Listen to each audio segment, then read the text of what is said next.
I am so excited that we are entering year 2 of the support from the fireworks community team. I am so excited to have them hosting us today. They're a creative co-working space focused on supporting the local community and uplifting creative entrepreneurs. Get a free day pass. When you book with them, you have to use code DRIVE, or if you go to see them in person to visit their beautiful space and meet their awesome staff, tell them Logan from Your Morning Drive sent you, and you'll get a free day pass to try the space yourself. Fireworks Co-working in Marietta, Georgia. Your Morning Drive is also present to us by Good Days Canned Cocktails. Good Days are a classic cocktail brand created in a convenient, ready-to-drink canned format for any occasion, whether it's a pool day, a boat day, a beach day, a graduation, a wedding, a bar mitzvah, anything in between. Good Days are there for you. Good Days are ahead when they are in your cooler, your fridge, your anything in between. Good Days has your back. If you want to be one of the first to try their drink, you can do so by visiting drinkgooddays.com/pages/find-us to find a store near you selling their drink. Of course, you must be 21 years of age to consume and purchase.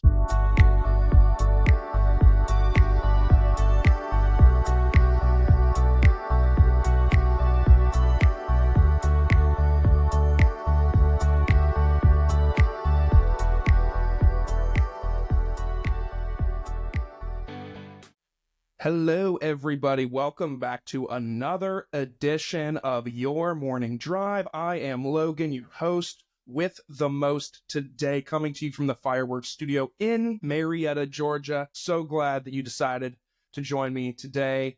Before we dive in, I've got a couple of quick requests for you. First, hit that follow or subscribe button on whatever listening or watching platform you're on. Apple Podcasts, Spotify, YouTube, if you enjoy a visual experience, but Apple and Spotify, just make sure you're hitting that follow button so that whenever new episodes come out on Fridays, you are alerted that they're out. You won't ever miss an episode. So go ahead and do that and do yourself a favor and me a favor. Also on those platforms, don't forget to leave a 5-star review. If you don't think it's 5 stars, just text me and tell me you don't think it's 5 stars. And tell me why. I'd love the feedback. I'd love the criticism. Constructive criticism is good for everybody. So yeah, let me know what you don't like. And if it makes sense, we can change it. It's show still in its infancy in a way. So, I mean, it can bend and to whatever will that makes sense.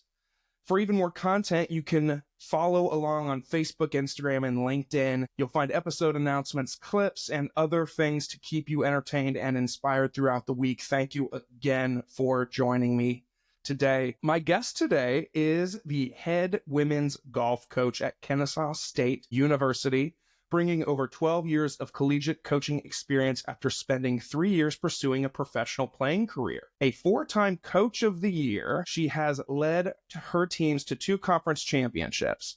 Before joining KSU, she was the Director of Student Athlete Development and head women's golf coach at Wingate University, guiding her team to multiple tournament victories and postseason appearances. Her coaching philosophy centers on developing kind, caring, curious, and coachable competitors. Please welcome my new friend, Erin Throrne. Hello, Erin. How are you, Logan? I'm very warm. How are you? Are you also very warm? I'm good right now. I'm very toasty. I don't know why. I'm doing a lot more setup work than I have. I guess, but I'm testing a new shirt. Shout out to Catherine. She got me some new shirts. Because I'm horrible at buying clothes for myself. I just don't do it. I'll wear the same graphic tees from Target for like years, and people are like, you should get some new shirts, especially my mom. She's like, you look great in that photo, but get a new shirt. So I'm wearing a new shirt, and you know what? It's a lot thicker than I thought it was. So if I look sweaty, it's not because I'm nervous, but maybe it's because I'm nervous because I'm sitting across from a big deal here. How are you? I'm doing good. That's awesome. That's awesome. Thank you so much for being here again. I told you off air, and I'll tell you again because you're a busy woman and you've got a lot on your plate. So I appreciate you carving out some time to hang out with me today. Of course. So, I mean, the bio I read has so much in it. I mean, before we get into all of the stuff you're doing now, I mean, tell me about your journey. I mean, you're not from Georgia, are you? No, I'm from Canada That's originally. great. Grew up in a small town a couple hours north of Toronto. I think you're the first Canadian I've ever met. All right. Well, I hope I live up to the stereotype. I hope you do. I hope you give me all of the you betchas and the... I'm certain, the about and out will be heard. Maybe an A because my parents have been in town for a week now. And so once they get around, definitely that one comes out a little bit more often than when I've been away from them. Jumping at the scenes here. And they still live in Canada? They do. Yeah. They moved down just outside of Windsor about 12 years ago. I even heard it there. There it is. Yeah. Thank you for that. Yeah. So that's really cool. I mean, just out of curiosity, just genuine curiosity, I've never been to Canada myself. I'd love to go and see it sometime, but like in terms of scale compared to the United States, people always talk about like how small certain countries are compared to the US. Like you can put the entire UK like into like Georgia, for instance, and it fits. Like what is the size in terms of land mass between like the United States and Canada? Is Canada pretty big? I think technically we're bigger. Really? Yeah. So, you think about it from a width standpoint, we'd definitely go further east, than the lower 48. So if we're not going to really count Hawaii. True. Yeah. From a left to right, west to east kind of standpoint, we're definitely wider. The fact that we touch the North Pole, again, at that point, I don't pretty large. Exactly who's taller north to south and that sort of thing. I think the biggest difference, though, is like when you pull up like a population map, everybody's pretty darn close to the border. Yeah, it's pretty interesting when you pull up one of those maps to see kind of where the population. Kind of like a heat map to show like where people live. I almost want to do it right now.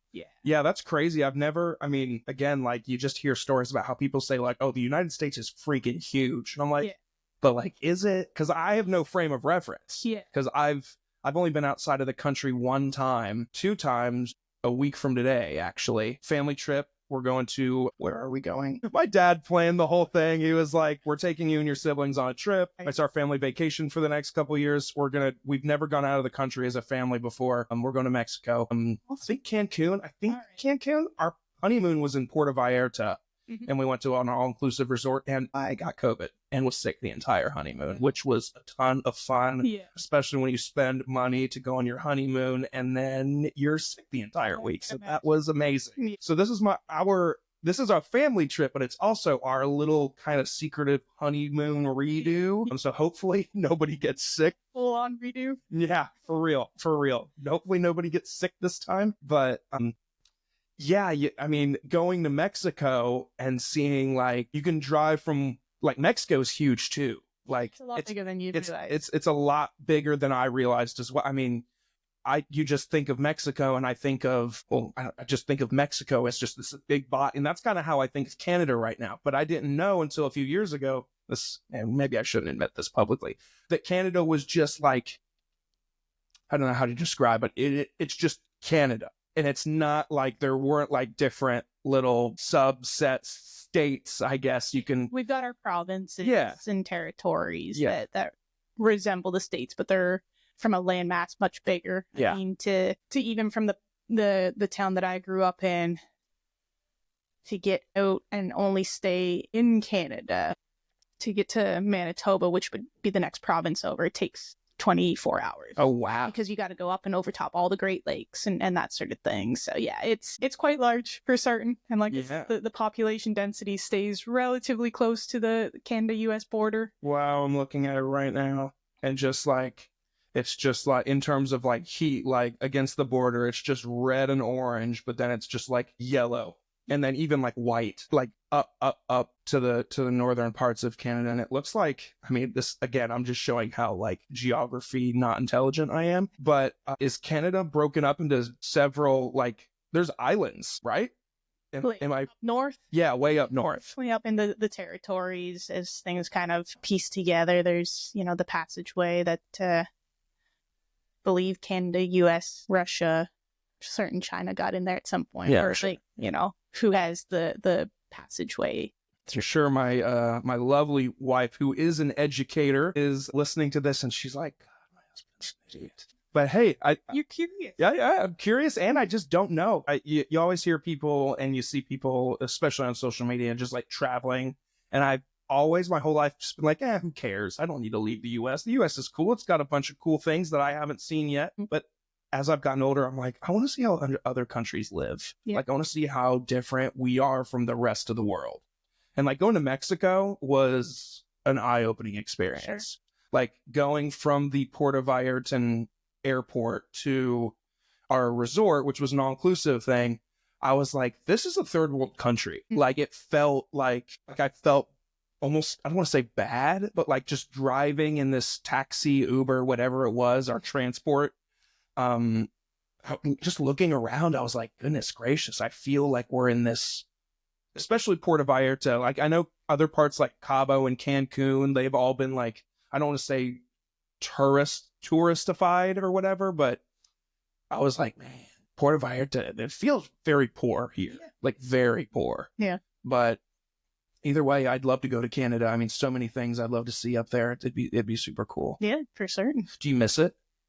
Yeah, I mean, there's enough similarities between the two countries that it's not so much, oh, I need to be in Canada or I need to be, it's the people, right? I mean, if you ever move across the country, it's going to be the same thing. You could find something that feels and looks very much like the Kennesaw Marietta area, but you've got your family and friends here, and that's for everybody, you know, like wherever your people are is where home is, kind of. Yeah. And it's like I'm from the Midwest originally, so I mean, a lot of my relatives, I would hear I'm from Illinois, so I mean, my grandparents and uncles and aunt, they would just hop the border and they would fish in Canada a lot. Yeah. And so I grew up hearing a lot of all the things, and I just never went. Like, God, I wish when I lived up there, although I was a little kid, wish I could just say I've been, but as an adult, I need to go. There's a lot of things that we were like, as adults, we should go do this. Like New York City is another one of those things where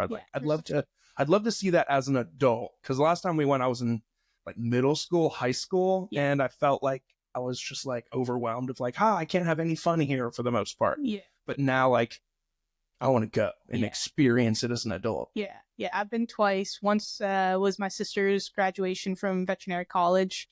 And then not this November, but before, my brother-in-law ran the marathon. So I went up to support, and one of his sisters is a very talented musician. She's actually played in the orchestra for Wicked. Wow. Yeah. Wow. Yeah. That's amazing. She's now a teacher as well of music, but she lived kind of a block or two when she was in the city off of the route for the marathon. So it's really neat the way that she was describing it, of like, she was our tour guide of here's how we're going to get to the points to be able to see my brother-in-law as often as we could. But the whole city comes out, you know, whether they've got somebody to support or not, it's just part of it. And, you know, she was saying that she and her family would get out there kind of in time for essentially those that are truly running to see if they can be the winner of the race, to also cheer on those that are, you know, just plodding along and accomplishing it, maybe raising money for whatever charity or whatever. So it's neat to think of New York as this like true community that kind of puts their arm around that kind of event when you realize, again, the population density, but they, you know. It's funny to think about like that, because you think of like the Kennesaws and the Mariettas and the Ackworths and like kind of the surrounding like Metro Atlanta's little cities. Like, sure, these cities come together for events and, you know, good causes and sporting events and whatever it is. But you think of like a city as big as New York City, and like the way that people talk about New York, or cities like even Philadelphia, I feel like people talk about a lot, in the fact that like it's like it's a really tight community. Mm-hmm. Whereas like I feel, unless I'm just misspoken, I feel like Atlanta isn't that. Yeah. I think Atlanta's a lot of like pieces of communities like Midtown and Buckhead and, you know, whatever. But when you hear about New York City, like whether it's Queens or Brooklyn or Manhattan or like all those, like everybody is like one. New York is one. Whereas like, and they talk about Philly like that. And I'm trying to think of other cities, maybe Los Angeles too. But I mean, I don't think Atlanta's like that. It doesn't feel that way. Definitely, I would say that as well. Like I don't want to say it feels divided or separated. It just doesn't feel like everyone is one. But, then again, you and I live out in the metro Atlanta in the suburbs. So, like, for all I know, we're very wrong. Yeah, but exactly. We don't know what we don't know. True. So obviously you're the KSU women's golf coach. Where did golf start for you? South Muskoka Curling and Golf Club in Bracebridge, Ontario. I have no idea what you just said. I just heard golf club at the end of it, and I was like, okay, sounds like a country club or some kind of golf club. Yeah. Yeah, so the kind of area that I grew up in, so the town is Bracebridge and the region is Muskoka. And so we're one of the southern kind of communities in it, South Muskoka. Curling, because actually the primary funding came from the lottery system of Ontario and was needing to be directed towards curling. So the curling rink was formed first, then 9 holes of the golf course, then 18 holes of the golf course. So yeah, a lot of people get those backwards, thinking golf is going to be more important than curling, but it is curling then golf club. Really? That's funny. I never would have thought that. Yeah. So did you curl? Just a tiny little fraction. So did it as part of gym class through high school. And, as I was kind of making my way through my professional career, Mr. Webb, who taught me the game, was kind of grooming me to take over for him as the golf pro once he was kind of setting his sights on retirement. And so he thought it was a good idea for me, that because of the way that the role was going to be reformed after his retirement, was going to be looking after both golf and curling, that it'd be smart for me to kind of get involved with that. So I signed up for 1 year of the mixed curling and that sort of thing. And it was an interesting experience. The way most recreational curling clubs are, you've got 4 drink holders on both ends of the rink for whatever beverage of your choice. And so I've got this kind of relaxed, it's after work kind of expectations, and our skip, so the lead person, usually the most skilled person on the team, was like, okay, I need you to count the revolutions of the rock as it's going down. And I'm like, this is essentially my first time playing. I'm just making certain that I don't fall on the ice. So it was eye-opening to see that like level of people thinking that they're going to qualify for the Canadian national Olympic team coming out of Tuesday night or whatever, mixed curling league. Yeah. Yeah. Hey, I mean, somebody there truly believes it. I mean, it's like at these like pop-up cornhole tournaments that happen like around like Woodstock, Ackworth, Kennesaw. There's definitely at least one person at all those events that's like, someone here is going to notice me. I'm going to be on ESPN. I participated in a cornhole league, gosh, a couple years ago, but I did it through my job at the time, and my company was sponsoring the tournament. It was like something for there's this organization in Woodstock it's called Circle of Friends. Have you heard of it? No. It's got something, I'm gonna get this so wrong, so please don't hate me, friends, but it's about assisting those with special needs. And they threw a cornhole tournament, and my company at the time sponsored it, and so me and my manager were chosen to go play, which was a horrible mistake because we got creamed in the first round. It was horrible.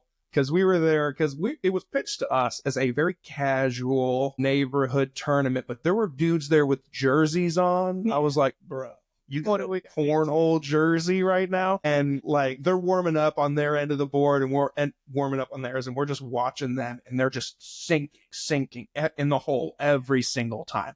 And I was like, oh my God, what are we doing here? We were like the first team eliminated. It was horrible, but either way, I was like, looking around, I was like, it's for charity, who cares? But at the same time, I was like, look at these freaking tryhards. This is cornhole, guys. Come on. But I mean, hey, whatever. Yeah, exactly. There's people there that were like, I'm gonna make it big. This is my Woodstock cornhole tournament. This is it for me. So at what point? So actually, rewind then. So I misunderstood this too. You have not been in Georgia long then, no, right? Just in my 4th year. Just in your 4th year. So you were in Canada all the way up before Georgia? No. So, I mean, through high school, obviously, and then I went to school at Western Michigan on a golf scholarship. Okay, so that's when the move to the U.S. happened. Yeah, it started. And so after that, I was kind of back and forth. I was chasing the dream of trying to make it to the LPGA, so spending winters down in Florida, and then I'd go back back to Bracebridge to, balance between making some money to be able to go and play in professional events and that sort of thing. And after about 3 years of doing that, got mono as like a 25-year-old, and I don't recommend that because it took me like 6 months to truly get over it. And so that's when I kind of shifted into full-time, just teaching and coaching and that sort of thing. And so it was about 4 years, I think 4 or 5 years, where I then spent the winters up there and taught skiing and snowboarding in the winter. To then have an opportunity as a grad assistant at Ohio Dominican University for 1 year. And then I got the Wingate job in North Carolina for 7 years, and then here.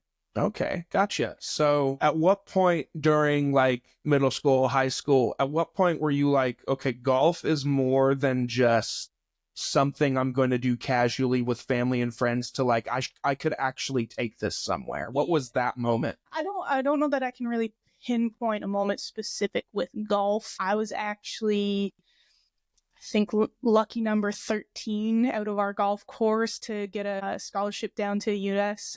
universities. It was always something that knew was a possibility. There's been many different sports that I played. My first dream was actually to play at the University of Kentucky for Coach Pitino. Really? Yeah. So didn't even think about the women's side, but just Coach Pitino. And that was back in their days of contending for the national championship on a regular basis. When I didn't grow past 5'3", I knew that WNBA and basketball was probably not the right sport to pursue, but it's just always kind of been there. It was about grade 5 when I made that statement to my dad that I was going to play for Coach Pitino. And so I think it's always been since then that I knew I would pursue some sort of professional sport. But again, it just kind of, as things morphed and what was available to me, one of the neat things over the last couple of years that I'm just excited about for the next generation of young girls is the professional women's hockey league. Looks like it's going to be pretty stable. Really? That there's going to be growth in my thoughts in the relatively near future of more than the 6 teams and that sort of thing. So whatever girls are growing up playing hockey right now, like they've got that avenue to be a professional hockey player. That's really cool.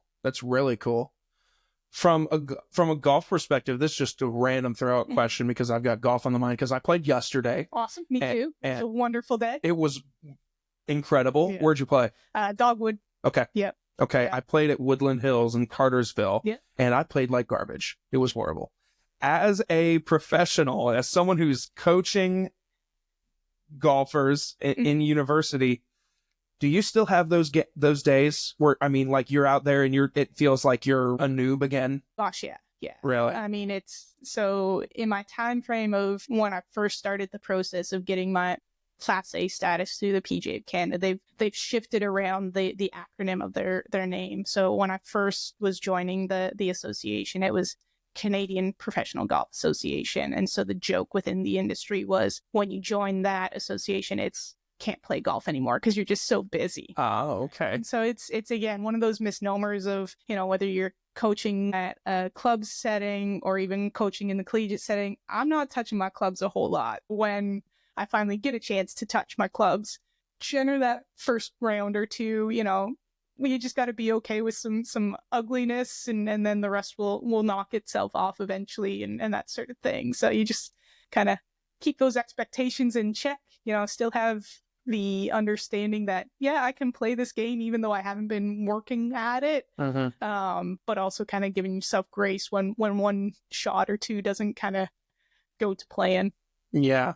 For me, it's like every single damn tee off. It's like, I don't know. I was talking about this yesterday with one of my other friends who luckily is also very mediocre, if not, and he wouldn't hate me for this, bad at golf like I am. It's like, I can step up and hit my irons pretty fine, but when it comes to hitting the driver, it's almost like there's this pressure of like, it's the driver, it's the big club, the big head, it's got to go far. I mean, I don't know what it is, but when I step up and hit the driver, I mean, it's classic, but I just shank to the right every time. But what kills me, Erin, is maybe a month ago, I played at Cobblestone and I went in and I played the probably the best round of golf of my life. Like literally just every tee off, just straight down the middle. I was chipping like nobody's business. I was putting like a pro. I had the best time of my life. Awesome. And I think that and that's the only time I've ever played that well. And I think I put pressure on myself going into yesterday of like, oh my God, I need to just repeat what happened last time. And I'm not going to lie, I was throwing clubs. I was like throwing fits. It was not a good day. And it was like, I texted my wife like halfway through the day and I was like, this is bullshit. I hate that I'm here. And she was just like, exactly what I just said. She's like, you're just putting the pressure on yourself that you did so good last time that you feel like someone who plays golf once a month, you should be able to replicate that lightning in a bottle that you had before, but that's not realistic. Yeah. I mean, even for like the players on the team, right? Like one of the phrases that I've stolen from some coaches that they were Annika's coaches when Annika was on tour and that sort of thing. And they talk about great, good enough, and poor, right? And really, it's just a bell curve concept. And whether you're professional, scratch, 18 handicapper, brand new, like we all have that bell curve. And we all, for whatever our skill sets are, majority of our shots fall in either the good or good enough. But then we have days like you're describing and we're in that great time and time. I mean, like you can have a normal round and never hit a great shot, but we all of a sudden, every single one of us, no matter what the skill set is, now great's the standard. Yeah. And it's just like, it's not realistic. No, you know? And I don't know what it is, but even my whole life, like I took golf lessons when I was young and so did my siblings, and we all loved golf. But ever since I was a kid, I've been able to chip and putt I don't want to say very well, but pretty decent. Like I can really, not to like toot my own horn, but I can really nail a really good chip. Yeah. And it feels so good when you chip it up on the green and it just hits at the right spot. God, it's just a great feeling. But I can't seem to get it there. Yeah. You know, like, would you think, and I already feel like I know what your answer is going to be, but would some people say, oh, but chipping and putting, that's the easy part? Would you disagree with that statement? Yes and no. So putting is kind of one of those skills that over my 12 years of college coaching, I kind of scratch my head at as to why I see so many, not just the kids that have been on my team, but just watching tournaments and that sort of thing, why we can shoot good scores, but just be terrible putters. And I think as the years pass, and it's just the lack of multi-sport athletes. So I'm going to guess you played probably some baseball, maybe some football or like those types of sports. Am I right? No, not at all, my friend. I mean, unless you count t-ball as baseball.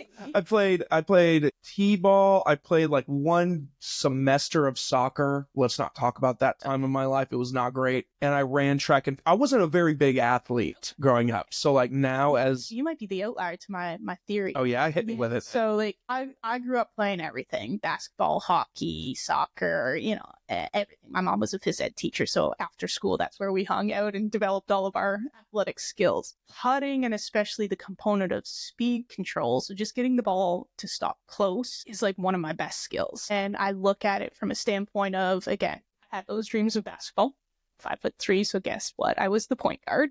I was very good at, leading people, hit in stride, throw it down the court, hit them in stride. One of my best friends growing up was just a speed demon on the ice. So again, she scored all the goals, but I could hit her in stride. I knew how to project something with the right amount of pace. So I can even more easily, when the target isn't moving, project the golf ball with the putter to stop relatively close. And so it's one of those things that I see where it's just a skill that a lot of college stage kids haven't developed. And I think a lot of it comes down to that sports specialization. And I know we're getting more and more out of it, but again, it's like, what sports are people's background and how does that help them translate from sport to sport?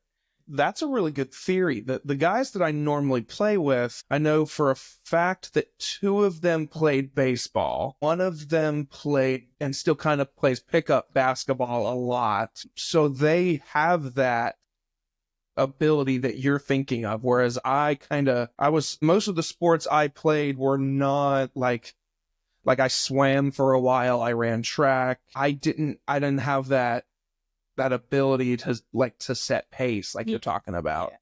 So you just kind of interesting. Yeah. The skill set is just within you for whatever reason. I guess. Also, I guess I was just given really good advice when it came to chipping, like years and years ago, and then I forgot it. And then one of my friends was like, "Hey, you can just do this," and I was like, and then I rediscovered my love for chipping. Of that, you just treat your wedge like a putter, and you just bring it back like a putter. You don't even have to bring it back. You don't bring it back all the way, and it's just a very nice, graceful. It's not like you're coming down hard. It's just a very graceful swing. And ever since I've done that, like chipping is it's beautiful for me. Yeah. I've made some great chip off of, out of the bunker or off the, rough into the hole. And, those are the shots that keep you coming back. Exactly. You're just like, I am Tiger Woods. I can't be beaten. And then you have a round like I had yesterday. You're like, damn it. So I'm curious, your love for golf must have been so great for with a sport like golf that can be so inconsistent. Love for it must have just prevailed that inconsistency to start. You know what I'm trying to say? Yeah, it must have. I mean, like for me, for going all the way back, getting started, it was a family affair, to get out on the golf course. Again, fortunate to grow up in the time frame that I did, because I don't know that in the busyness of the golf world now that the opportunity would still present itself. But just in terms of ladies golf, no, just in terms of just how busy things are, right? Oh, yeah. They're just jam packed. I mean, we're fortunate that Carrick's part owner in Dogwood, and I called him up and he's like, "Hey, the earliest I can get you as one of the part owners," because I called the Saturday before we were playing, so people are already booking tee times, is 3:30. Yeah. That's fine. Play 9 holes. So at the course that I grew up at, my mom and dad were educators and just so happened to work at the same schools that Mr. and Mrs. Webb did. So Mr. Webb being the pro that taught us the game, and they directed us to come here, and we would go as a family. And the rule was that we as kids had 5 shots, and if we were on the green, great. If not, we pick it up, put it on the green, 5 putts. If you're in the hole, great. If not, move on. I'm certain it was more to keep my parents' sanity. With three of us running around, we would have been about 5 to 7 years old at the time, right? And just the layout of the golf course, right? We could go 1, then 18, And so again, that probably still took us an hour as a family of 5, and only hitting it so far, and that's the thing. And then as we all got better, because of the layout of the golf course, we could go 1, 2, 17, 18, and then 1, 2, 3, 16, 17, 18, and then the full 9 holes. But yeah, even teeing off at 6 o'clock at night now, or whatever time we were going, there's still so many people coming down that back 9 that you just wouldn't have the opportunity to do those little loops that we were able to do. So yeah, I think when you are talking more about that, passion for the sport through and that kind of stay with it through the inconsistencies, it was not only our family but also the setting. Mr. Webb made that golf course so junior friendly. I still have the connections with so many members that knew me and knew as I grew up and that sort of thing. And just obviously as you get better, it's a little bit easier to work through those up and downs. But even now, the special moments of playing with my parents yesterday, just enjoying that kind of family time. Sure. This past summer, the 3 of us took a trip to Scotland, played golf in Scotland, right? And so it's again just kind of almost getting back to that after dinner, play as many holes as we can as a family kind of component that you kind of, again, if I haven't touched my clubs in a while, I know it's going to be a little squirrely and that sort of thing, but that's not the main point. I still compete, but the main point of getting out is really just to enjoy time with family, be out in nature and that sort of thing. So sure. I really like what you said about being 5 shots. If you're not on the green, just pick up and put it on the green. Yeah. Because I feel like I like that a lot, actually. I might just try that mentally for myself. Like if it's because there's of course like if I hook it right and it goes into the woods, I just drop with whoever I'm riding with in the cart. And I gave up long ago trying to find every single ball, because you're not going to find every single ball, especially in Georgia, where especially at this time too, where it's just like the woods are just, oh God, there's just so much. It gets to the point where I get in the cart, the guy driving is like, "You gonna look for it?" I'm like, "Nope, I'm dropping with you." Yeah. That's even said the line yesterday of like, we got paired with another person that Carrick wanted me to meet and that sort of thing. And she was saying about nervous, and it's, it's endearing that they say that and about, playing with me and that sort of thing. But I still get nervous playing with Mr. Webb when I get those opportunities, right? Of somebody that you kind of look up to for whatever reason. But I said to everybody of like, it's not a US Open qualifier. We're out here for 9 holes on a beautiful day in February. We've got our golf shirts and shorts on, whereas a month ago we were putting our winter coats on and for those of us that have the gear, braving the winter elements and that sort of thing. So it's like, yeah, like, well, there are the rules of golf, and that sort of thing. Like most aren't going to. So what, the point of being out there is to enjoy it. So yeah, like if you're not posting scores in hopes of qualifying for tournaments or, whatever, like just play for the enjoyment and put the rules in place that allow you and your group to enjoy the day. I like that a lot. It feels like there's a lot of pressure, especially with golf, because it's such an intimate sport, because you're either playing with one other person or 3 other people. It's such an intimate sport that if you are the person that I am the comic relief, there for the vibes, there for the fun. Even though I say that about myself, it's still so hard for me. And I'm not a super duper competitive person. Like I am aware that like even growing up, my 2 younger siblings were far more athletically gifted than I was. And I never felt any type of way about that at the time. But being out there with my 3 friends who I have no business comparing myself to, who have played golf for years and practiced for years and play once a week, I have no business picking up my clubs once a month and comparing myself to them. No business, but I still do it. It's so hard. Yeah. And that's, again, like the handicap system. Like that's where we can actually be a little bit easier to do those comparisons, right? Is if, everybody's got, not even necessarily established handicaps, but if you recognize that, hey, I'm a bogey golfer, hey, I'm a scratch golfer, like we can still have a very competitive match. It just means you've got to stroke a hole. So when you make a bogey, that's actually a par. And when I make a par, that's a par, but we've now tied the hole, right? And so it's, if people talk more in actual handicaps, then all of a sudden, and it's something that, they do over in Scotland and England and that sort of thing, is most people are talking about, hey, I shot 74, I shot 68, but they're talking in net terms, right? They've already done the math of their handicap. Whereas here in Canada, it's like, I shot 100 today. I'm a terrible golfer and that sort of thing. Or I shot 68.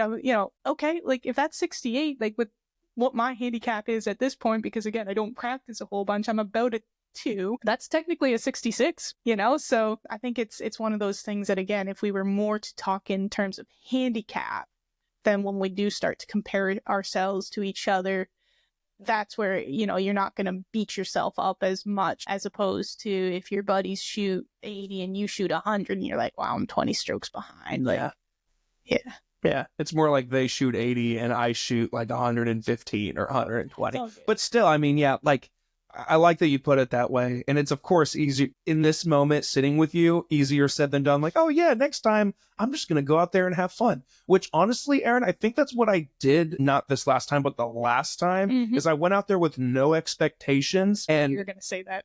I had the time of my life, but I was hitting great shots. Like even afterwards, like one of my friends, my parents are around me and my friends enough that my friends are now friends with my parents. Yeah. And one of my buddies called my dad and was like, you would be so proud of Logan today. Like he golfed like I've never seen before. Yeah. And I was, yes, but then yesterday happens and my dad's like, how'd you play? And I'm like, garbage. And he's like, must have been lightning in a bottle. I'm like, I guess the stars aligned for that day at Cobblestone. So here's where I'm going to challenge you on the no expectations. Okay. Right? I get it from my team all the time because they'll do the same thing. Get in a tournament, but when I go and play, you know, just with whatever practice plan or on my own, I go, you still have expectations in those rounds. So that day, you still had expectations. Your expectations were to have fun. So that's what you were focused on. Yesterday's round, your expectations shifted back to, I need to score well. So both have expectations, right? And it's been one of those things that Chris, who's the head coach at Ohio Dominican, where I was a grad assistant, I spent American Thanksgiving with them, their family at this point, right? And, you know, had this kind of frustrating moment a couple of years ago with the team, and they were like talking about, oh, you put too much expectations on us, and that's something. I'm like, guys, we were ranked 60th in the nation at one point. Like, we can't just stay level. We've got the skills to keep pushing and that sort of thing. And it was almost like I was swearing at them anytime that expectations became. And I was to Chris, and you can kind of say it about you and your wife. I go, Chris, you and Abby, his wife. I'm like, you guys have expectations of each other as husband and wife, right? He goes, absolutely. And that's the same in anything in life, right? Like, there's an expectation even of today of approximately how early either one of us would be here in time terms of when do we start, right? Mm-hmm. Like, it was a 12 o'clock start. So, you know, the expectation isn't to show up at 12:15. I appreciate that sentiment because not everybody thinks the way that you do. Right. When you call me 15 minutes early, yeah, which is something I tremendously respect, yeah, because I was also like raised on, like, if you're not early, you're late. Yeah. Like, if you're not 10 minutes early to your appointment, to class, to whatever, you're late. Yeah. And what sucks though is it's another one of those things about having expectations for other people. Yeah. And it's like, I can't expect other people to live the same life that I do. So like in high school, even I was like this, like if my friends were like, hey, the movie starts at 7:30, let's meet there at 7:15. If they weren't there at 7:15, I was like fuming, like mad. Like, are you serious? Like, we said 7:15 and me in the parking lot at 7:05 is like, where are their cars? Like, it's like, yeah. I guess it was just like a respect for other people's time thing. But either way, like, the expectation thing, it's so annoying. Yeah. But I think, again, especially if we tie it back to golf, is that we see it in that negative connotation because we only think about it tied to what we shoot, right? Or how we finish in a tournament. But we don't recognize, like I said, of like those days where you capture lightning in the bottle. Your focus, your expectation was, let's just have fun. Because I bet based on when you're saying it was a month ago, it was that like 2 days in January where it wasn't snowing. Yes, that's correct. For real. And you know what's even funny is us sitting here and talking about yesterday is all day yesterday, I think I kept saying, I love that we're out here wearing shorts in January, and it's actually February right now. It's like the middle of February. That's crazy that the year has already gone a month and a half in, but all day, nobody corrected me. I just kept saying, I can't believe we're wearing shorts in January. Oh my God, I just realized that, which was great though. I mean, I asked my fun, smart speaker thing what the weather was going to be, and she was like, you should wear shorts today. And I was like, really? Sounds great, because I'm going to do it. And it felt amazing. God, it was beautiful. It was incredible. I mean, by the time our tee time was ending, though, I mean, we teed off at 8:40. So, I mean, by the time we were done, it was hot. Yeah. I was ready to get in the car. Yeah. Incredible for February. Yeah. Can't believe none of y'all corrected me. If you're hearing this, Jordan, Corey, no one, whatever, that's fine. So we're talking about all these pressures of golf, or just like playing with other people and seeing your buddy who is shooting better than you. Like, I'm trying to put myself in like the shoes of your players, like on your team.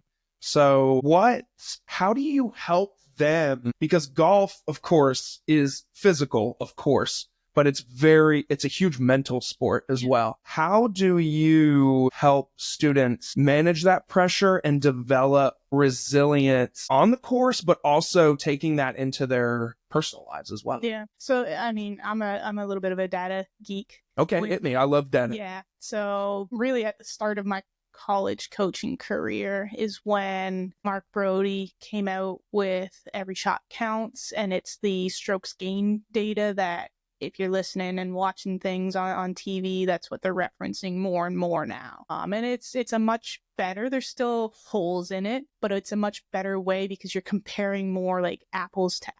I think, the analogy I kind of use is now we're comparing a Granny Smith to a Red Delicious as of the stats that we used when I was growing up. It was that apples to oranges, at least for a fruit, but it definitely kind of wasn't as helpful. And so kind of using those types of things and all the different companies now where we can put the data in their apps and that sort of thing, they're pushing out so much information because they can now gather the data from both the PGA and LPGA tours. So even better for us on the female side, it's not comparing us to Scotty Scheffler and the likes and that sort of thing. So being able to show them the hard data to be like, hey, that shot that's 27 feet from the flag, from the middle of the fairway, that's actually a really good shot, right? And it's, again, the things that we get sucked into when we are watching the telecast and that sort of thing is that we're watching the best of the best of the best and the highlights of that week, essentially, right? And so we think, oh yeah, from 100 yards, I should be 5 feet away every single time.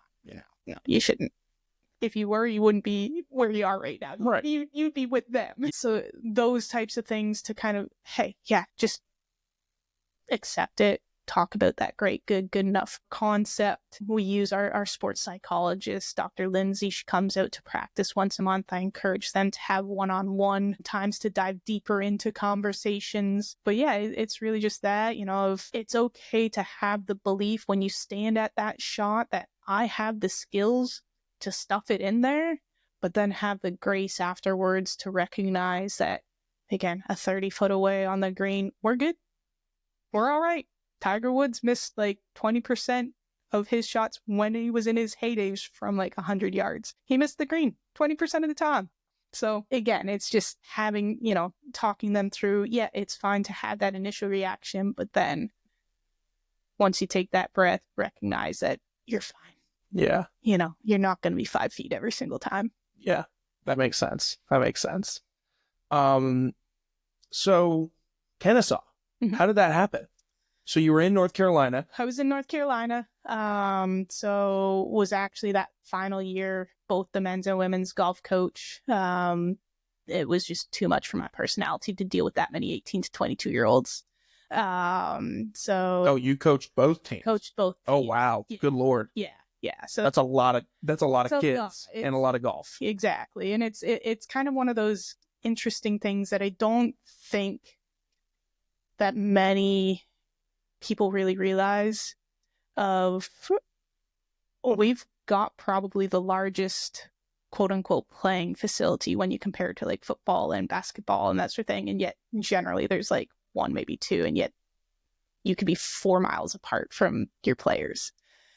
So yeah, it was a lot, not only with the number of kids, but also the travel and that sort of thing. So I knew I needed to get back to just coaching one team. This job was posted and that sort of thing and applied, and I was the one that they selected. So when choosing a coach, unless I'm just ignorant and just don't know, is it just like any other job interview? You're just applying to be and they ask you about your resume and your performance and your philosophy. Yeah. So I would imagine a lot of the questions are very similar of what they asked me to what they just asked Jerry Mack, and that sort of thing. But obviously the answers, I don't have any kind of shotgun scheme or anything. I enjoy football. I don't know the ins and outs of what Jerry might have been describing in his interview, but yeah, just asking about, your philosophy of, kind of the same question that you just asked of like, what do you develop kind of from a resilience and that sort of thing. So. Wow, that's really cool. And so how's the team doing? How was last year? Yeah. So if we go back to last year, we won conference. So kind of capped off our time in the ASUN the way that we were really hoping to. We were at the Auburn regional site, which was probably the hardest of all the sites. Really? And that golf course is a beast. Really? Yeah.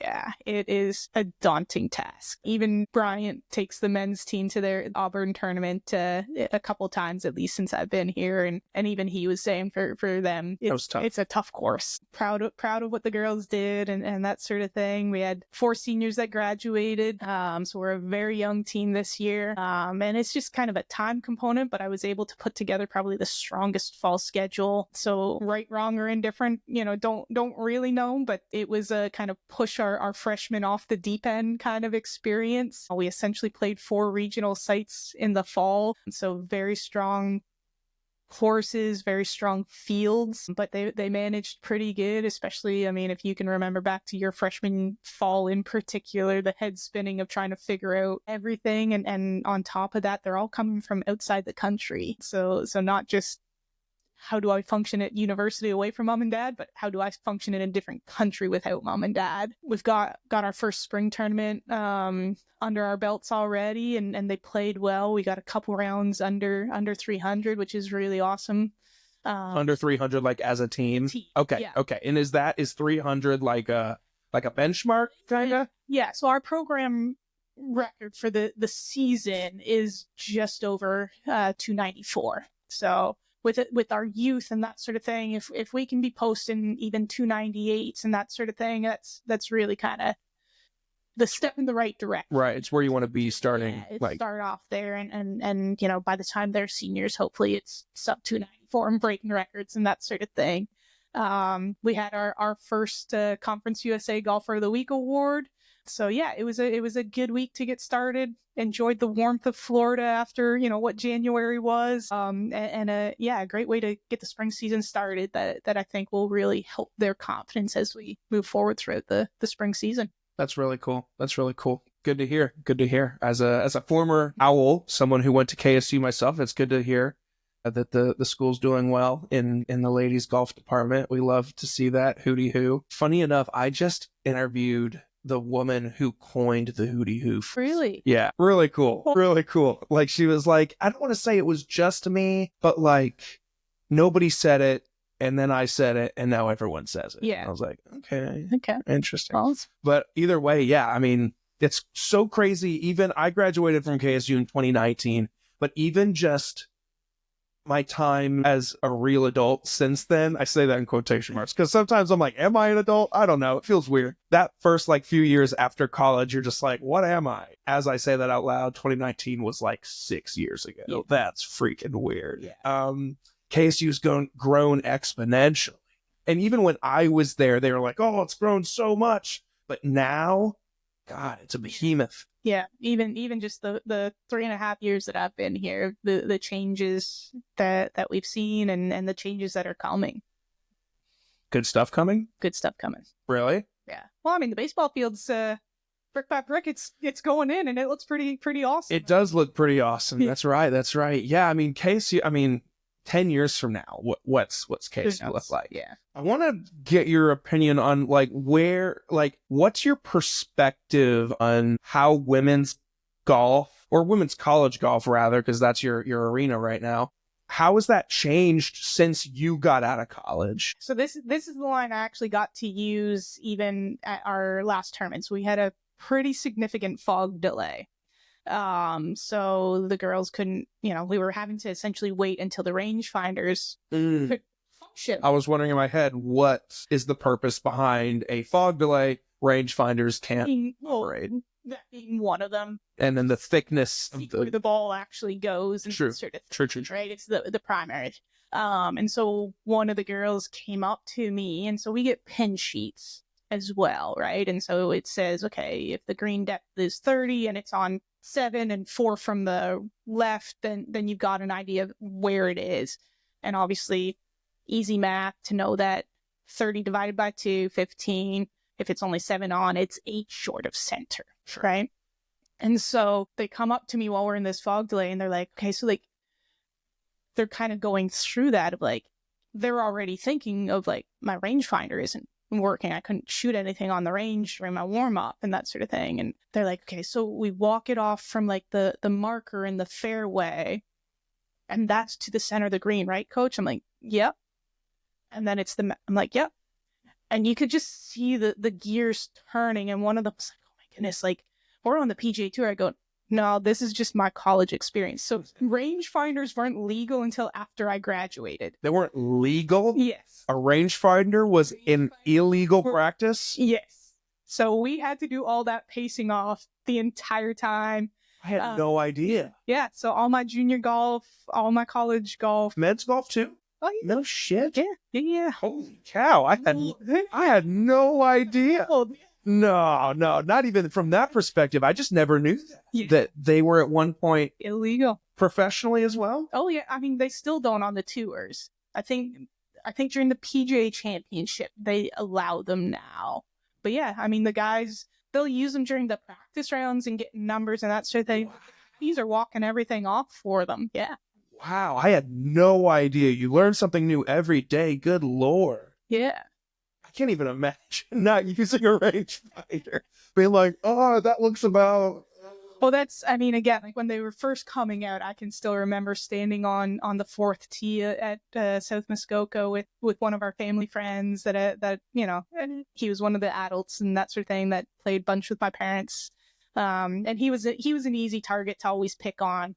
He's and still is, you know, a mental case and that sort of thing. So he was easy target, and he was always to be kind of the first to get gadgets and that sort of thing. So he had a rangefinder. So even those initial rangefinders didn't have the pin locking technology, right? So he's standing there and he's shaking and, you know, like, I don't know how much time would have actually passed, but I'm like, John, it's 152 yards. And he goes 157. I'm like, do you really have the 5-yard distance difference in your clubs, or was my guess good enough? Yeah. Like, so I know because of technology, my eye to kind of guess those numbers has gotten weaker, but there was a time where I could pretty well guess it. Yeah, that's 97 yards. Yeah. Wow. Yeah. That's so cool. I can't even imagine wow,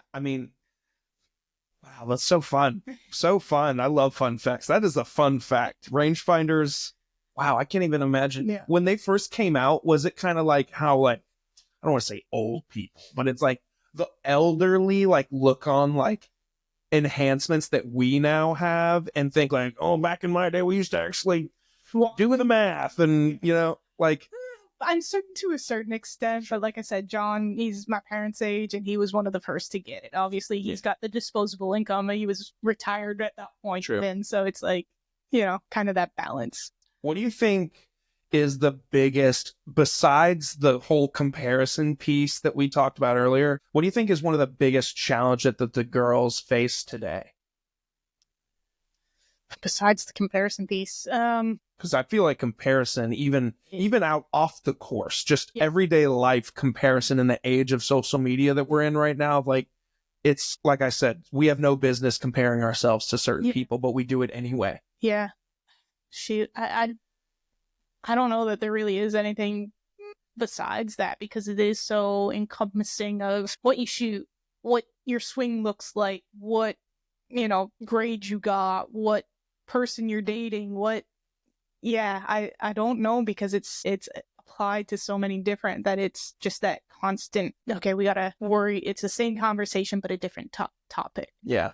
So what's just off another random one, what's the practice regimen like? I mean, are these girls out, like, did they all go play this weekend? Like, is it their choice? Do you have certain days that you're like, okay, you guys have, it's not like football practice where it's like on the schedule, or is it like you guys have a practice? Yeah, so I do try to have kind of, here's team practice, right? So this weekend, and it's one of those things that I took from my days of playing professionally, that kind of once that fourth week hit, that's where I could always see my performance starting to, I was just done. I was worn out. So I kind of try as best that I can to build in a weekend off each month so that they get that rest, recover, based on the fact that two of them came down with whatever bug is moving around campus right now, ill on Friday, needing to miss practice. They all better have just hung out in their apartments on campus and done nothing, because we're about to hit a really kind of go time from a standpoint. So, you know, the other part is it was a beautiful weekend, so hopefully they they get outside and enjoy that, right? Those that are healthy. So yeah, this weekend, it's completely up to them what they wanted to get done and that sort of thing. But we still have those structured practice times. My philosophy, because most of them come having a swing coach that, hey, you need to stay in contact with your swing coach. You guys have already developed a short term to be able to figure out, because our tendencies are tendencies. I mean, I've been playing this game for 35 years. I already know, again, to be able to get back quick, that more often than not, my alignment's going to be the first thing that's really wonky and causing those squirrely shots. That's the first thing that I need to check. That, again, they've got that shorthand. I can still help. I still keep up as best that I can with the swing concepts and that sort of thing. But I just know that shorthand, like one word from their coach, and they're going to be like, oh, right. So my focus is more on creating practice environments that push them at the right time, that get us the shots that we're going to need, be it for qualifying to determine who's the lineup, for whatever tournament we're heading to, kind of focus in on that. So it's really about performing under pressure, that sort of thing, course management, emotional management, that sort of thing. So it's always going to be a combination of, are we out there playing 9 holes or 18 holes? Are we just on the range, putting green, chipping green, whatever, and then setting up different drills? But to create some of that team environment, those are still practice times, and then encourage them to do the individual work with their swing coaches. And we've got the indoor area where they can set up their phones and have an online lesson and that sort of thing. So Do you guys have, just like when you guys go to practice, like, and maybe you just said it, but I maybe have just missed it. Do you guys, like, does Kennesaw itself have like agreements with local golf courses of like, hey, maybe our male or female team wants to come out and practice, like this is a specific rate that they'll get for doing it? Or do you guys just show up and everyone pays to play and that's how it is? Like, how does that work? You know what I'm saying? yeah, so so the men are primarily at Pine Tree, and we're primarily at Marietta. Okay. And then also Bentwater with the renovations that Marietta's going under right now.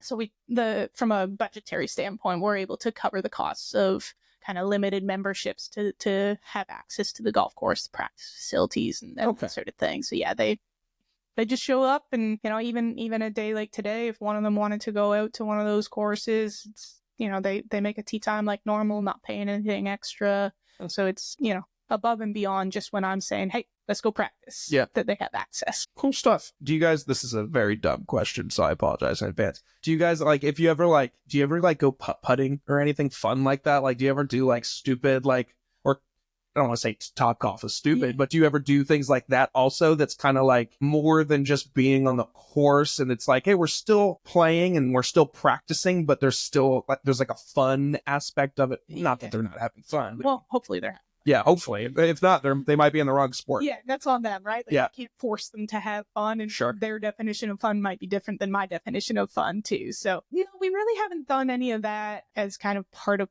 practice, but we'll do other things that kind of promote that fun and that sort of thing, because they're gonna put so much time in that, kind of trying to create the fun with, those types of golf related still. Let's get away. Let's not only do golf. So like one of the things that I'll be working on in the next little bit is during spring break, we'll be out to Arizona. And again, because spring break, we don't necessarily need to rush back to get them back to classes. My hope is that we can take them to like a spring training game. That'd be really cool. Yeah. Yeah. So again, like most of them, I know our older ones have been to Kennesaw baseball. I know that they talk about maybe making it down to the Braves game, because some of the ones that just graduated, they went down often and talked about it. But yeah, I don't think any of them have gone to a major league game. And I was fortunate that I called Lakeland home when I was chasing the tour, so I went to a number of Detroit spring training games and that sort of thing. So yeah, they're fun, a little different environment than the regular season games. But yeah, it's things like that when we're looking at fun away from practice that we'll do, so that it's not just all tied to golf. Right. It's like when you're working at a company and they want to do a team building exercise, and someone shows up and they're just like, yeah, so the meeting last week, and you're just like, we're here to have fun and socialize and just be ourselves outside of work. It's probably the same mentality, right? Like if you guys were going to go do a team building exercise that isn't revolved around bringing your clubs somewhere, you probably don't want it to be about golf. Yeah. You want it to be something else. Right. Yeah, exactly. Makes sense. The last major question about kind of golf and everything is when looking at kind of the current landscape of golf, what kind of advice for young girls, young golfers, boy or girl, looking to compete at college level, again, whether they're male or female, because you've had experience coaching both, what would you give advice to them? And then what would you give advice to people that were looking to look at coaching? Yeah. I think for those that are kind of coming up the ranks through junior golf and that sort of thing is recognize that there's so many different opportunities, right? Like, don't get sucked into, I have to be a D1 athlete, right? There's a lot of really good golf at Division 2 that I saw. The top tier Division 3 programs are really good. Obviously, with that, you can't get athletic scholarship, but if you're smart, I have not coached at that level, but I'm pretty certain you can get a good chunk academic money. Sure. Thing. But just recognize how many different opportunities there are, and just recognize and be truthful as to what your abilities are, what your goals are, right? To find that right fit for you. And then from a coaching standpoint, it's highs and lows, right? At the college level, you're dealing with 18 to 22-year-olds that they believe are full-fledged adults. And as you alluded to earlier, like even that first couple of years out, you're like, I don't know what I am. And I think that's generally that first realization for probably the rest of your life, because I can say it as a 40-year-old that I'm like, I still don't know things and I'm still learning, right? It's that we're not adult when we're 18 to 22-year-olds, but it's our first glimpse into kind of either confirming that the values that our parents have kind of instilled in us are what we want to continue through the rest of our life, or as we get exposed to different things that maybe we didn't because we grew up in a small rural town, or we grew up in a metropolitan and now we're in a small rural community for college, that we can start to evaluate, like, do we want to bring in different values and that sort of thing. So it's, be prepared for the ups and downs of helping the kids through those time frames of when they're really starting to get to know themselves. That makes sense. Makes perfect sense. I also forgot to ask you earlier, but we both have a mutual friend, Chaz. Yes. How did you meet Chaz? What a guy. Oh, yeah. Yeah. I could not mention him. In fact, I texted him this morning. I was like, oh my God, me and Erin finally found time. We're going to do it today. Yeah. And he sent me I guess he's at the beach right now on vacation. Yeah. He sent me a video of him wearing the KSU women's golf hat on the beach. The scrappy hat. Yeah, the scrappy hat. It's both men's and women's. Oh, okay. Okay. It's our exclusive logo that we've got from a fundraising standpoint. Yeah. So, so it was, I guess through the Alumni Association events that they were putting on for the first couple of years, there was always like 3 or 4 events that they would do throughout kind of the Metro Atlanta area. I don't remember exactly which one it was, but we were, as coaches, were asked to attend 2 if we could, kind of idea. And so it was at one of those, and yeah, I'm pretty certain, Jeff is very extroverted and out there and that sort of thing. I'm 99% certain he came over and introduced himself to me along with his friend Billy, and just got chatting, told him about our fundraising tournament that I was starting up, because it was actually our very first year, or my very first year I should say, and that's how we got introduced. He told me he'd play in the tournament, then didn't make it, but he still made the donation, and that's really kind of what got the relationship and friendship rolling and that sort of thing. And he's turned into a great supporter of the team, and like I said, just a great friend as well. Yeah, great guy. He has an infectious personality. Yeah. Of like, he's also good at just doing things like what he did for us, and just said like, hey, here's 2 really cool people. Yeah. Let's put them together and see what happens. Yeah. And I love that about him. And I've even started to do that as well. And when people are like, oh, you're great at connecting people with each other, I'm like, dude, I learned that from Jeff. Yeah. I mean, he's incredible. Just sales, marketer, all of those things. Yeah. She just has a brain like none other. Yeah. And just positive all the time. Yeah. And just happy, always smiling, Yeah. always energetic. Mm-hmm. I'm jealous because I'm like that. But then I hit a wall and Yeah. I'm like, okay, I need to go lock myself in a room for like 5 days. I'm sorry. I know that he's got a wall or a limit to Yeah. and that sort of thing. It just might be, again, and that's the beauty of us as humans is, one person might be, to there, another there, and then Jeff's kind of way over here. Yeah. Yeah. Yeah. His threshold might be far more than mine, but once he hits it, I have no hesitation in thinking that he's just like, all right, I need to like shut my phone off. But the other one I wanted to ask real quick before we transition in kind of the closing is how can people support Kennesaw Golf? How can people support you? Yeah. How can people support the team? Yeah. So, I mean, for all of our sports teams, there's open links that you can make donations to. You just head on over to the KennesawOwls.com page, and then I think it's under the Owl Fund, the drop down, and then you just go and kind of find whatever team you want to support and that sort of thing. The other thing is, as I said, we've got the Scrappy golf logo between the men's golf and us. We work together on that, and we'll have limited times throughout the year where people can purchase packages of, it's a hat and t-shirt or polo, depending on how much you give, what you get back kind of idea. And the other big thing is, just come out and support the team. We have one home tournament throughout the year. It's March 24th and 25th, if I've got the dates right in my head, of the Monday and Tuesday. We're playing at Pine Tree that Monday. It's 36 holes, so we're out there all day long. So come out for your lunch break, that sort of thing. Cheer on the girls as they compete, or if you're fortunate enough to be in the area of the country, wherever we are around the country. I mean, for our spring schedule, I said we were down in Florida to get it kicked off. We go out to Arizona, a little outside of Phoenix for our next one. Then we're back down to Florida. Then we're back out to Arizona.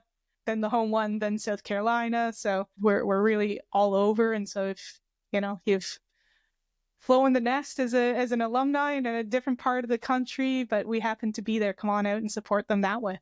That's awesome. So there always comes a point in all of my conversations, Erin, where I ask my guests a collection of questions that have nothing to do with their main focal point of what we were talking about. They're all kind of fun first date questions, but they're all kind of a cool way to get to know you, the Kennesaw State women's golf coach, but also on like a personal and like, hey guys, I want to talk to you a little bit about the company that makes your morning drive happen every week. Are you looking to elevate your business and your brand? Hammerhead Creations is here to help. They offer top-tier marketing services, including social media management, website design, and Google page optimization, ensuring your business reaches the right audience.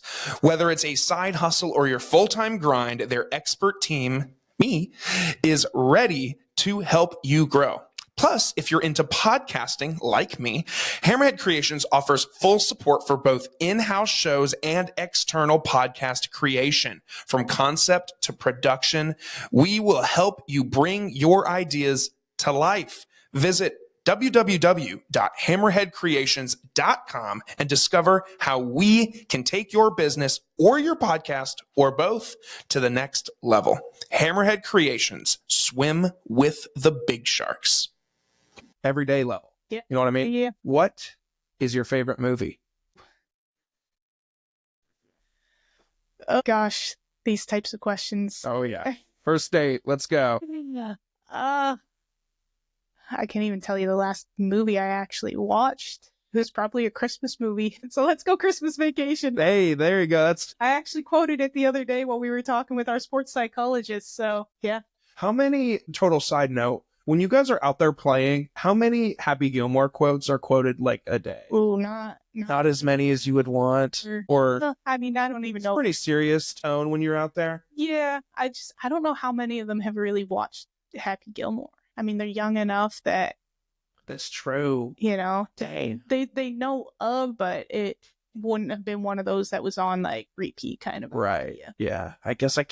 I guess maybe this is part of like, I'm not even 30 yet. So this, when I say old, take it with a grain of salt, but maybe that's a part of getting older is thinking that people today knew and enjoyed the same things you did when you were a kid. Yeah. Because, like, I am that guy. Like, I'm out there making Shooter McGavin jokes, Happy Gilmore quotes. I'm riding my putter around the putting green if I sink an awesome putt. Yeah. You're excited for number 2 to come out. Oh, for sure. For sure. Sad that it's only going to be on Netflix and not in the theaters, but I'm hopefully optimistic. But you know, sequels from 30 years ago, some of them are great, some of them are horrible. Yeah. Exactly. So we'll see. We'll see. Yeah. Going back, what was your first ever job? Picking up the range balls at South Muskoka. Wow, look at you. Me too. My first job ever. I don't even think I was paid. I was 15 and I got free range balls. That's how they compensated. Yeah. See, that's again one of those junior friendly things that Mr. Webb did was all of us juniors got free ones. We just had to pick up the bucket that we had hit though. So makes sense. Yeah. But yeah. Huh. That's a good trade-off. It is. It was fabulous. And I mean, if you did it right, not only did you get your long game work, but you sat the bucket down and you hit your wedges and tried to hit it into the bucket and that sort of thing. And then whatever ones you needed just around that's the one that you use the hand to put it in the bucket. Very cool. Very cool. If tomorrow was your last day on Earth, tonight, what would your last dinner be? Probably a combination of my dad's crab cakes and my mom's mac and cheese, and then my mom's cherry cheesecake. Ooh. Yeah. Ooh. All of that sounds fantastic. I don't eat a lot of dairy anymore, so if I'm not waking up the next day, why not just get the dairy? There you go. Yeah, there you go. Just load up on it, because who cares? Yeah. You get to organize a music festival, and you are picking your 3 headliners. Okay. We don't care about ticket sales. We don't care about logistical stuff. We are organizing a music festival for Erin Throrne. Who are your 3 headliners? The Beatles. Probably Fleetwood Mac. Ooh. And then my sister turned me on to them about a year ago, but the Heart and the Heath, I think. I'm not the person you take to trivia night. I don't know who sings what. I don't know the song title, but yeah, it was something along the. I feel like I know what you're talking about. Yeah. Yeah. Huh. Very cool. Very cool. On a day that you're not working or coaching or managing people, what do you do for self-care? How do you take care of yourself? Yeah. So it all a little bit depends on the time of the year, but generally there's going to be a longer walk with my dog. Just depends where we are, the time of the year, but definitely like to take a wander around Lake Ackworth. If we're into some warmer weather, there's probably a paddleboard, playing some guitar, watching TV. I'll go and play golf, right? Because it's a completely different setup. It's your happy place. It's me getting to play rather than hoping that I've provided the right direction for somebody else to go and score well. So yeah. Very cool. What is something that very little people know about you? That golf is the only stick sport that I play right-handed. So hockey is left-handed, bat left-handed, lacrosse left-handed. Really? Are you left-handed just regular? No. Really? Yeah. How does that happen? Because of growing up in the 90s, there wasn't a whole lot of left-handed clubs. Oh, yeah. So the hand-me-downs that were passed on to us were right-handed. My dad is actually a left-handed golfer, so probably our first swings were left-handed with clubs that were probably taller than us. But yeah, I mean, if you go and look at hockey players in Canada, it's probably a 50-50 split of left-handed versus right-handed and that sort of thing. But then also my dad was a phys ed major from his days in college and did a study on essentially we have inverted left-handed and right-handed terms, because if you think about it, me as a right-handed golfer, I'm standing on the left side of the golf ball. Right. You're behind it looking down the fairway. The left side is the side that's pulling. So we as right-handed golfers should be called left-handed and kind of going against using my dominant. I wonder if I used the opposite side if I'd just be a pro. Yeah. Whereas again, the left-handed sports are all using my right hand more dominant side. So Even just as a guy who's not great at golf, I can't even imagine coming down and hitting the ball from that side, though. Have you tried it? Surely you've, yeah. I mean, your first shots were with left. Yeah. I mean, aesthetically, I have a pretty good looking left-handed swing. I don't have the same kind of power or accuracy. Yeah.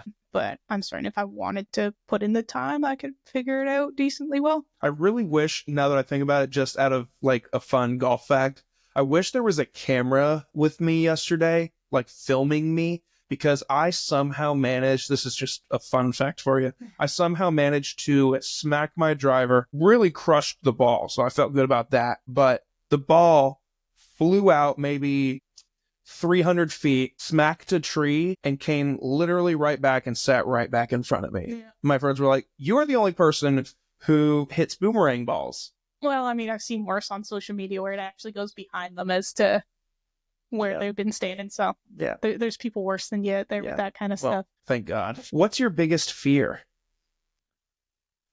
I would just say not having my family, when my parents pass away and, whatever order my siblings, and I, just not having them. Mm-hmm. Yeah. I'm with you. What would the title of your memoir be? Short but strong. I like it. I like it. And then finally, what does success look like to you?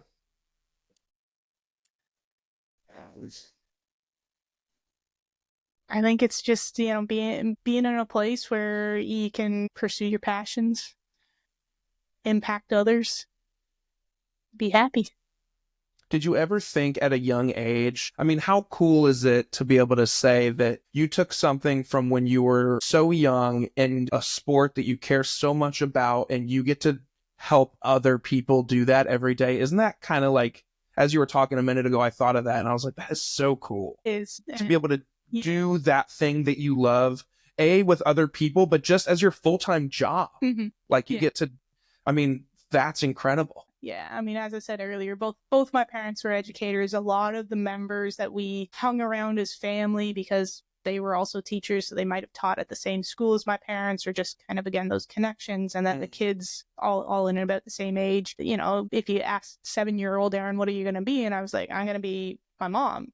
She was a phys ed teacher. What 7-year-old that likes sports doesn't think playing gym all day is not just the greatest job? I mean, I didn't know the lesson planning and that kind of stuff at the time, but I think from an early age, teaching and coaching was something that was, always kind of within me. Sure.